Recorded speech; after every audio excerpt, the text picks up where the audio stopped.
Good afternoon, everybody. It's Gary Carpenter with Master Real Estate Academy. Wanted to welcome you to our Tuesday interview. I have to say, I've been doing interviews right now. Well, since COVID-19 started, we got into doing interviews with industry leaders, and I would have to say, not cutting into any of our speakers that we've had before. Prior to this, but have been extremely excited to introduce and then also interview our speaker that we have today. So I'm just going to jump in and read a little bit of her bio.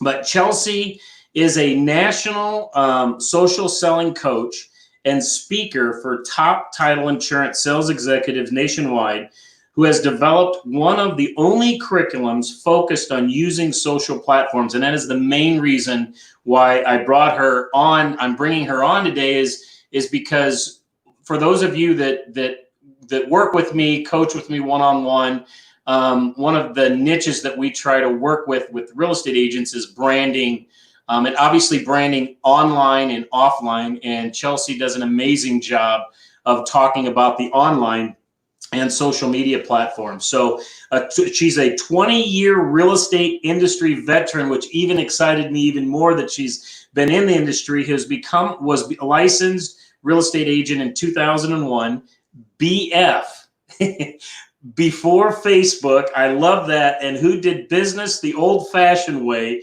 for over a decade. Today, she merges old school strategies with new school technology to teach others how to become more human by using tech. Chelsea's also a published author of the book Talking in Pictures and also What to Post, but probably loves her titles wife and mom even more. So please help me welcome Chelsea. Hello, Chelsea. Let me add you to the stream. Are you there? Hi, can you hear me? Oh, how are you? I'm wonderful. Thank you for that intro. That is awesome. So how are you doing in this COVID-19 world? I'm sure that your business is probably taken off, isn't it? You know, I always did a fair share of virtual, so that part is not so new to me, but I did do a lot of traveling and conferences, and so that has definitely changed. But overall, you know, I think we're all making our adjustments and figuring out how to balance different things and you know, making it, I call surviving and thriving. That's what I'm doing over here, surviving and thriving. So are you mainly doing everything from the comfort of your home, or are you doing anything outside of your home right now? I do not do anything outside of my home right now. Well, then we all have that, right? I mean, that's the one thing that we have in common is that we can create our own atmosphere as far as how we're going to do this stuff. So, you know, I don't even know. I think I did an event for somebody out in Vancouver, Washington, and there was a title company that had you featured on their Facebook page, which kind of then, you know, again, you start browsing, you start clicking and everything else. And I ordered both of your books, reading through both of your books. And so one of the things that I like to coach. I've been in real estate a little bit longer than you. I got my license in '98, and again, did it the old-fashioned way, and have kind of maybe even struggled with social media, possibly even, you know, whether or not should I hire a coach? Can I do this on my own? That type of thing. And one of the niches that, again, as a coach, trying to work with real estate is they need to build a database, right? So their own personal database, we like to call it a tribe. And then how do you become top of mind with that tribe? So in the end result is helping your tribe, but then your tribe helping you through referrals and that type of stuff. And so we've heard, you know, this whole thing, Facebook, social media, Instagram, which one should we be on? Should we be on all of them? What should we be posting? All of that type of stuff. So I've organized some questions for you that I would love to just get your take on it. But first of all, like, so you started, so it was probably, you've been doing the social media thing at a high level for about 10 years now. Mm-hmm. What made you say, you know what, I want to start doing social media, and what did you start with first? I never intended to go into social media. It just sort of evolved. I think that I trying to remember the very first time that, anybody even asked me about it, but it was somebody at our company, and they had asked me to show them how to do a few things. And so I was using Facebook mainly. And, Facebook was kind of one of the only ones that was around a number of years ago. One person led to a couple. And then I thought, well, I'll just do like a mini class, of our team. And then, started creating CE classes for the real estate community. And so it just sort of evolved very unintentionally for the first, few years. And then I said, well, this seems like what people want. So, and I really enjoy teaching about that particular topic. So it seemed like a natural fit. Okay. So one of the questions that I have for you is, and I don't want to get too techie with, the audience that I have, because I think that's probably one of the major fears. I think the two major fears that run in is the techiness of it, or the fear of the techiness, and then also then being in front versus behind the camera is probably one of the couple of the major fears. But when you look at this, and I think I can't remember which book it was in, but I think it was in your new book, you're talking about empower algorithms, right? So without getting too techie with that, what should an agent be doing to create that perfect soup? Yeah. I like to keep it simple, and I don't want social media to feel like it has to be a whole nother full-time job. And I am also a rule breaker with social media, in the sense that if you don't like a particular platform, you don't have to be on it. If you don't want to post every day, you don't have to. There are a lot of things where you can make this fit your style. You can make this be very effective for somebody who's by referral, somebody who doesn't feel very comfortable being techie. So all of those things you can work around and make it your own. And, one of the things that I do talk about, which is this word called the algorithm, right? And it's just a fancy word for a recipe, basically. Right. And so when you're going to bake a cake, you look at the box, you get your recipe, it has the different ingredients, and you put all the ingredients in and mix it up and bake it. And the algorithm is just basically software that is using ingredients. The ingredients is your content, it's the format, is it video, is it photo, is it text, what you like. If you like to look at cute little dogs, then you're going to see more cute little dogs than your feed than other people will. And so it's kind of looking at all these different things. And of course, it's much more in-depth than that, but just to really simplify this kind of scary idea of an algorithm.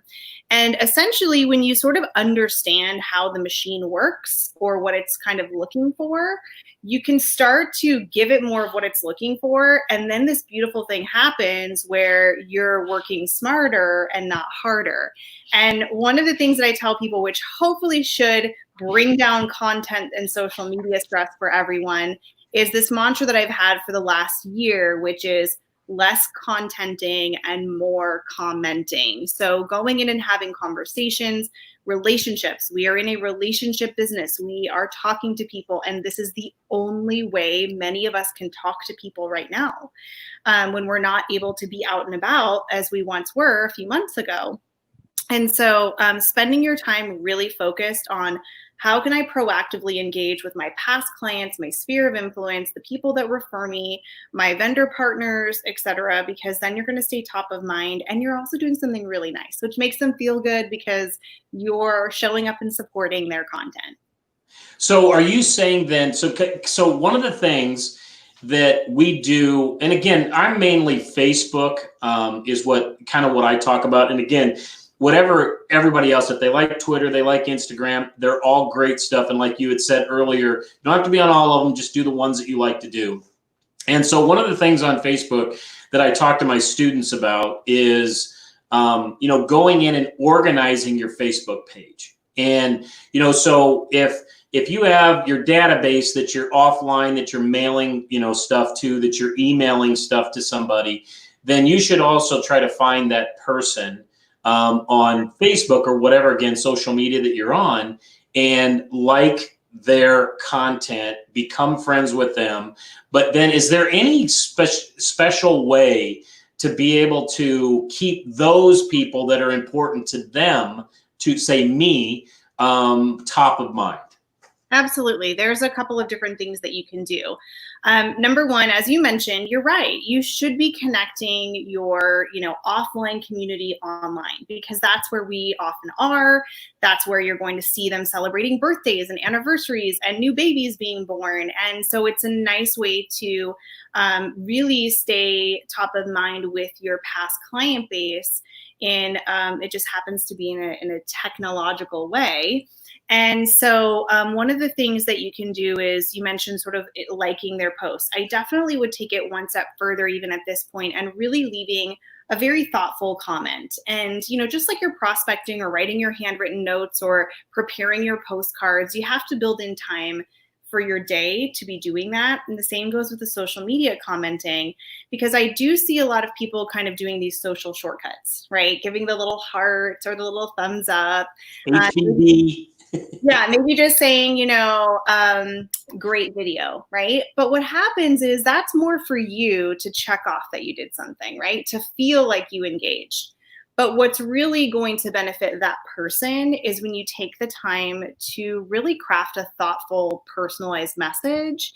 And this is your handwritten thank you note. It's just in a digital version. And so if they do create a video, you don't have to watch the whole thing. Just forward it to 2 minutes and see if they said something that's very specific that you can comment on with a multiple word, multiple sentence comment. So that's really going to be a way that you can stand out, and they're going to see your little face bubble and your name. So it's branding. You're staying top of mind. You're making them feel good.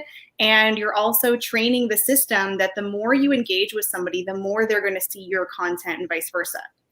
So you're going to stay in front of them more often. And the other thing, as you mentioned, is essentially treating your social media as a database, as your CRM. And unfortunately, Facebook is really the only one that will kind of allow you to do that. I don't know if you've ever talked to your coaching students about custom friends lists on Facebook, but those are so great. Everybody should be doing that. I mean, save yourself the time and just be strategic. Go in, super fan those people's content, and move on with your day, and maybe come back at the end of the day and do a few more minutes of it. Very nice.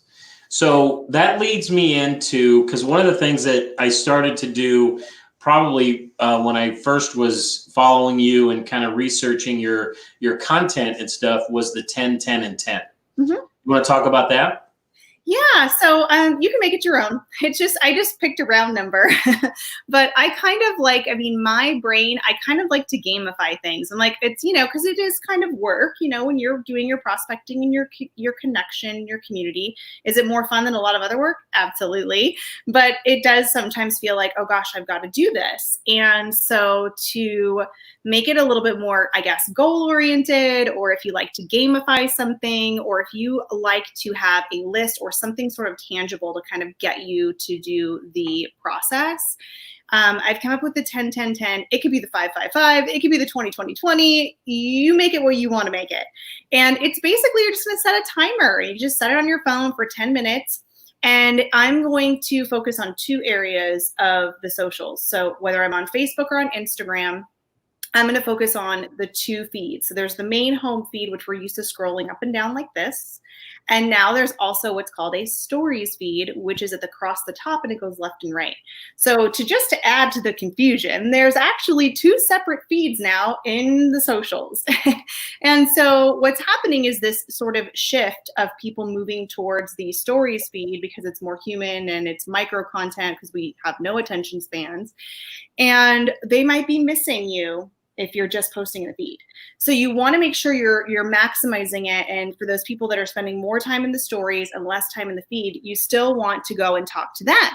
And you don't want to ignore the feeds either. So you do want to spend a few minutes there. So I go 10 minutes on the clock. I'll go down the main feed and comment on 10 posts. And sometimes it's hard to find ones to comment on. And then I go across the stories feed and I comment or talk to people on their stories. So it's a great way to get your engagement in. It's kind of a fun way to gamify it. And also, it forces you to set a timer and to actually do it. Okay, good. That's good. I want to go into your daily content planner. I want to talk about that, but but just kind of the feed versus the story. What is, because that's the one thing that I have kind of noticed is that, I will attempt to do a story, but like there's people that like I've seen multiple like posts within a story, and then I've seen just one, and then if I've posted or I've liked it, then I see that when they comment back or something, it's typically in a message Mhm. versus like a post. So is there any value if somebody's kind of wanting to do that, make that perfect cake or that soup with the recipe of where somebody should be maybe spending their time? Yeah, stories as a format is very different. And so, if you've been used to, say, Facebook for the last few years and you kind of are like, yeah, I kind of get it. There's, posting pictures and videos and we can comment on things. Well, and then you throw in this whole new format, which is totally different. And people are like, whoa, what is this? So I just want to let everyone know that it's completely normal. Like all of us felt that way and all of us felt overwhelmed. So what I would say is this, though. What I personally believe is the future of social media is this stories format. And this started probably 6-7 years ago, specifically with Snapchat, and now it's huge on Instagram. It hasn't really quite caught on yet on Facebook, which means there's an opportunity for early adopters. And so, why is the story form? What is it? It's micro content. It's little, quick, short little videos, usually less than 15 seconds, or photos, still images. And the way that I describe it is, and I don't want to give away my age, but the way that I describe it to people that are above 35, above 40, is, remember when you were a kid and maybe you like had a pad of paper and you would draw on the corner and then you'd flip it and you draw something a little bit like a person. And then when you flip it, it would like kind of animate it a little bit. Yeah. I kind of think of it like that. So each page is this piece of content. It could be a picture, it could be a video. And instead of flipping it like this, you're basically just going to be tapping through it on your device, but it sort of animates and makes this little kind of story or movie about your day. And so Right. that's kind of how I'm thinking of it. And a lot of people, say, well, it disappears, and it does. It only stays live for 24 hours, and say, well, why would I waste my time making content that disappears? Don't I want content that sticks around so that people can, engage with it and read it? Yes. The idea behind stories is that it's supposed to be pretty much the most human way for us to communicate. It's pretty much real time. It's private. So if you send me a message, you're just talking to me. There's no metrics that are public. So nobody knows if anyone liked it or not. Where if you're posting on Facebook or Instagram, people can see that information. So it seemed like people were a little bit less stressed. Like people were like, oh, well, I don't care if people don't like this because, no one's going to see it but me. So people felt a little bit less stressed. They felt like it was kind of more human, more authentic, more real time. And, people really started to enjoy that because it was so different than sort of that crafted, edited, perfect looking post that was being made either in YouTube or in the feed. And so the story format, especially in the last 4 months for me, has been my only sense of normalcy because I'm not seeing friends and family. And so I can open up my stories and feel like I'm actually still talking to them because I am, but I'm still seeing their life every day, which is awesome. I'm so thankful that I have that format because I can see my family and my friends and they can see me, which is awesome. Right. So, so stories, there's a huge value in it. Just to give you some stats, just on Instagram alone, last I checked, it was a report from domo.com in 2019, 280,000 stories are being made every minute of every day on Instagram. And that's an old stat. That was pre-pandemic. Right. So I would imagine it's even drastically higher now. That tells you there's a lot of people that are embracing that format. And it's the easiest way to be connected and human right now. Right. And I think that, like with COVID, and everything that has happened with, people have been forced, you're in the title business, so people have been forced to embrace certain technologies that maybe they weren't able to embrace or they wouldn't embrace before. I'll give you an example with me. So when I go and, the number one way that I got people signed up for coaching and training and everything else is we'd set up an event. I'd go do a 3-hour seminar or whatever, get people signed up. But before that happened, I had to then, the first initial contact was me having a phone conversation with an owner of a real estate company. And then typically I had to fly in, get a hotel, get a rental car, go meet with that owner, and then sell them on it, and then come back in to do a leadership meeting with the leadership. That's me flying in again. And so now I know that, because again, you love being in front of an audience. It's more engaging, but it's, again, we still have to do business. But now when I talk to an owner of a real estate company, the first thing that I ask them is, how about would you be open to doing a Zoom call with me?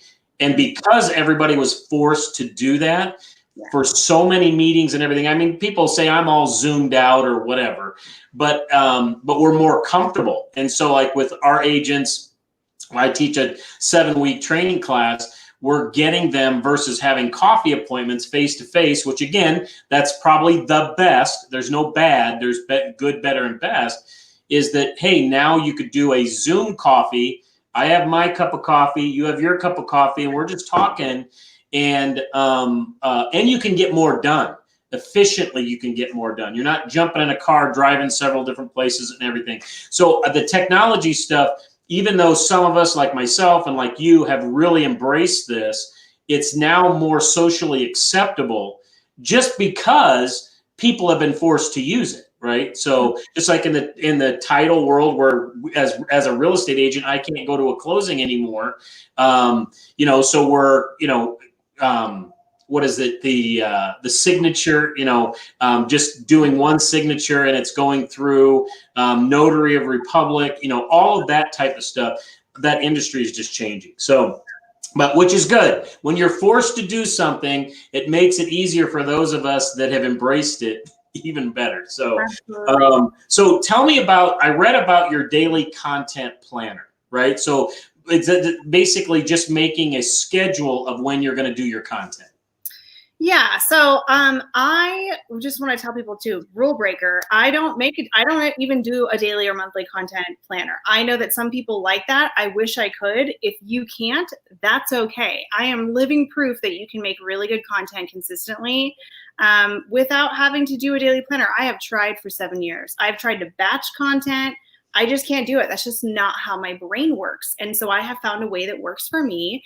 And to be honest, it's Post-it notes that I leave around with ideas. And then I'll just pull out an idea when I'm ready to make one. So if that's what you do, you have to have some kind of system. You have to be thinking about, when you're beginning with content, you have to be thinking about kind of ideas. You just got to throw them all. You can dump them all into a spreadsheet if that's how you like it. You can put them on a piece of paper. And some people, some dear friends of mine that are coaches in the industry, they live and die by their content calendar, whether it's a daily or a weekly or a monthly, and they sit with their teams and they think about all the content that they're going to be putting out.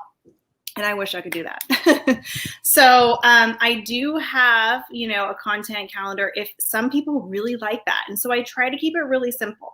And I just, have like write down your idea. I talk about the 5 E's, like which bucket is it going to go in there?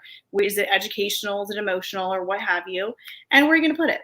And what day it is? And maybe what format it's in. And just keep it simple, because if it gets too much to do, it's just like, getting up and working out. Keep your workout simple or whatever works for you. Sometimes we're like, oh man, I don't want to get up and do this. So if it's harder, it's going to be less likely that you're going to want to stick with it, because you have to think long-term sustainability. And are you going to be able to do this for 3 years? So you have to think about that before you commit to whatever it is that you want to be doing, because this is a long game. This is what you're going to be doing for years. So let me ask you this. So when we're talking, we do video. I do a lot of video, and kind of the 3 categories that we shoot video around as on the real estate side is educational, educating a buyer or a seller on the process, whatever that may be. And then the second content is shooting a testimonial. Again, video, to me, people will watch a video more than read somebody's testimonial. And then the third type of content that we try and shoot is referring a business. So it could be me sitting there, with my phone and my selfie stick right here, just in front of a restaurant with the restaurant owner, or maybe with a plumber or an electrician or something like that, and then just shooting that kind of content. Yeah. And so that's all mainly real estate based. What are your thoughts on, so I think I've heard things on Facebook where you should have one post personal or 5 personal versus 1 business, or, should I have a business page and then post just my business stuff on my business page? What are your thoughts around any of that? So the question always comes up usually, what percentage business versus personal, and, should I have a Facebook business page, and what do I put on there? Can I put the same thing on both? And I will say, specifically for Facebook and Instagram, if we're talking LinkedIn, that does lean much more business. And if you're on Facebook and Instagram, typically I always recommend a higher number or a higher percentage of human content or personal. Now, personal is very different than private. Personal is just human relatable stuff, all the things like working from home, which is what we're all doing right now. And a lot of us did, tried homeschooling in the first few months, and we had to learn how to do that. And so these are things that we are all going through and all connecting. That's human, that's personal. At the end of the day, people definitely want to see you as a credible resource, as an authority. So talking about the market and knowing the amazing people in your marketplace, introducing people, as you mentioned, the owners of businesses, that is absolutely something that you need to be doing. So I would definitely say more human personal content than business. We have to do business content, of course. But if you're looking for a percentage, maybe 60% human and 40% business. It could even go up to 80% human, 20% business. And, that human element of content also comes in with your commenting. That's when you're becoming human as well. And so not all business, that's for sure. Now, on your business page for Facebook, you could be all business on your business page for Facebook. That's what it's made for. And quite frankly, your business page is kind of like a website. It's not amazing. I know we all had our business pages, and then in 2018, everything went downhill with the algorithm because they suppressed business page content. So a lot of times you're not going to get a lot of engagement. You're certainly not going to get as much as you used to at one time. You reach maybe about 1% of the people who are following your business page for free. So if you have 500 people following your page, and 1% might see those posts for free, not a big number. Right. But you kind of need to have it. So, you do your best with what you have over there. Maybe you boost some posts, maybe you do some ads, things of that nature. But primarily, your posting is generally going to happen on your personal timeline, if you want to call it a personal page, on Facebook. And Instagram doesn't really work that way because basically it's just one account, and you can use one account for business and personal. But on Facebook, you do have the separation of a business page and a personal. Yeah. And I think too, is that, for the most part, I think that people end up doing business with you, and it leans more like 80-90% because they like you. Obviously, they want to know that you're the professional, that when you're in a service-oriented business, that you can be able to get the job done. But and it is proven with real estate agents, on the amount of real estate agents that are in the industry and who's doing some business, on that, most people, if you got a likable personality, and that's what people want to, I really think that that's what people want to see. The one thing you always hear, oh, I hate my voice on video. Well, it's well, everybody does, right? Yeah. But at the same time, you get over it if you're going to get involved in it. And because guess what? You are hearing my voice the same way that everybody else is hearing my voice, and it's my voice, right? And so anyhow, so that's good. All right. So I have one more. So the best content that someone could post. What we've talked about a bunch of stuff, but if you had any closing thoughts on what's the best thing that somebody could do, what would it be?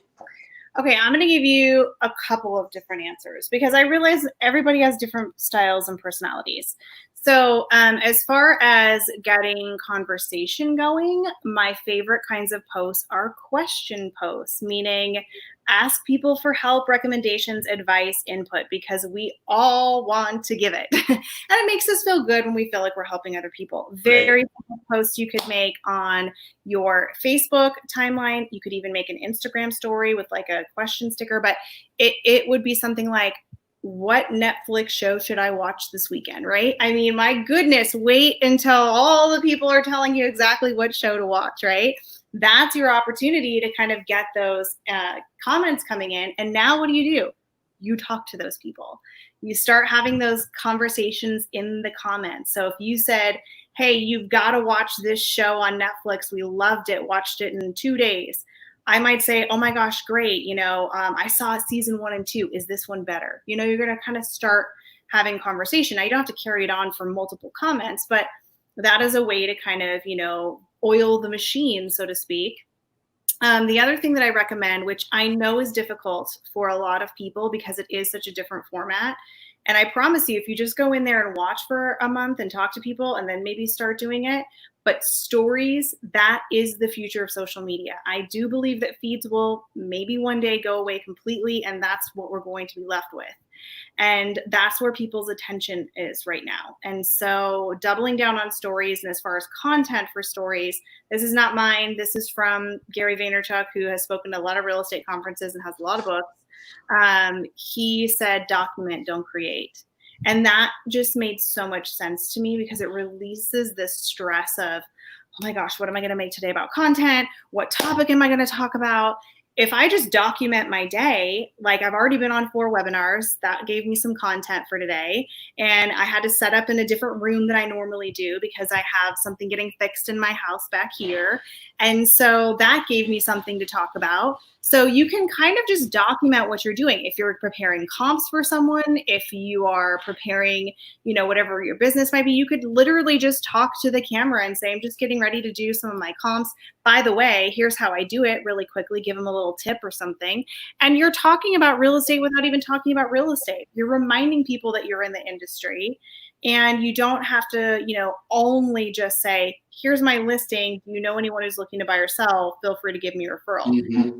Because they will know that you're in real estate if you're talking about what you're doing throughout the day. So essentially create your own reality show. I know that sounds really uncomfortable for a lot of people, especially because we're often very private people. And believe it or not, I have a lot of things that I do not show on my social media because I'm private. So, but I've, developed a very personal rapport with people who have watched my stories, and it does feel like they know me. And to be honest, they do. I mean, if you've watched me for any length of time, that's me. You know the real me. And so when I was traveling, I would meet people that, had connected with me through Instagram or Snapchat or wherever it was.